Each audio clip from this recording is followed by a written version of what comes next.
Summary of the most relevant national and international news of the day here on ACI TV World.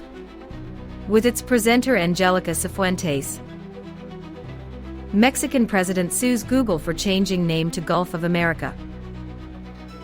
The Mexican government, led by President Claudia Sheinbaum, has stated its intention to take legal action against Google over its renaming of the Gulf of Mexico to Gulf of America on its platforms for users in the United States.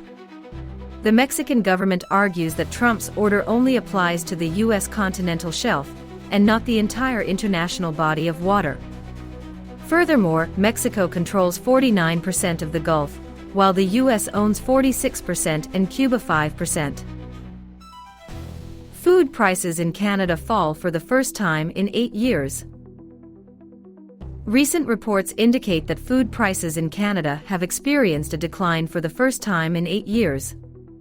This trend is attributed to a combination of factors, including improved supply chains and increased competition in the retail sector. In addition, government initiatives have helped stabilize the costs of basic goods. In summary, although the decline in food prices is a positive sign, Canadian families continue to face economic challenges due to the overall cost of living. Canada should be part of talks on Ukraine's post-war security. Canada has been a steadfast ally of Ukraine since its independence in 1991, being the first Western country to recognize its sovereignty. This relationship has strengthened over the years, supported by a community of 1.3 million people of Ukrainian descent in Canada. Canada's inclusion in these discussions reflects its active role in the international community and its dedication to supporting Ukraine in times of crisis. Russia says it will not rejoin G7 after Trump floats idea. Recently, U.S. President Donald Trump suggested rejoining Russia in the Group of Seven, G7, arguing that its exclusion in 2014 was a mistake and that its participation could have prevented current conflicts, such as the war in Ukraine. In response, the Kremlin declared that it is not interested in returning to the G7, stressing that Russia is comfortable working in other international formats.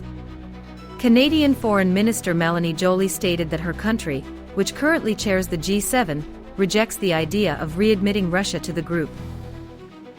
Toronto plane crash, 22 Canadians were on board Delta flight, Pearson Airport CEO confirms.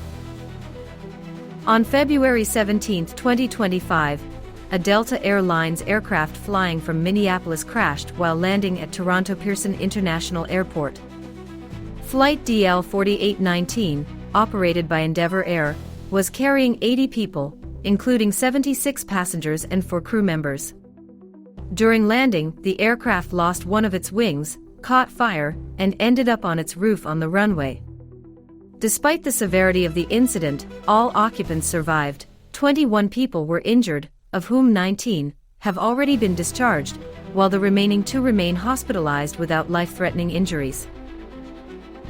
The weather conditions at the time of the accident were gusty winds and blowing snow, which may have influenced the accident. Cases of H5N5 bird flu reported on farm in Newfoundland and Labrador. On February 18, 2025, the Canadian Food Inspection Agency, CFIA, confirmed an outbreak of highly pathogenic avian influenza H5N5 at a non-commercial poultry farm in Newfoundland and Labrador, specifically in the Gander Bay region. Avian influenza is a highly contagious and often fatal disease in birds. It is spread through the movement of infected or exposed birds, direct or indirect contact with infected wild and domestic birds, or contact with contaminated surfaces such as hands, shoes, clothing, or the fur of exposed animals. Your opinion matters.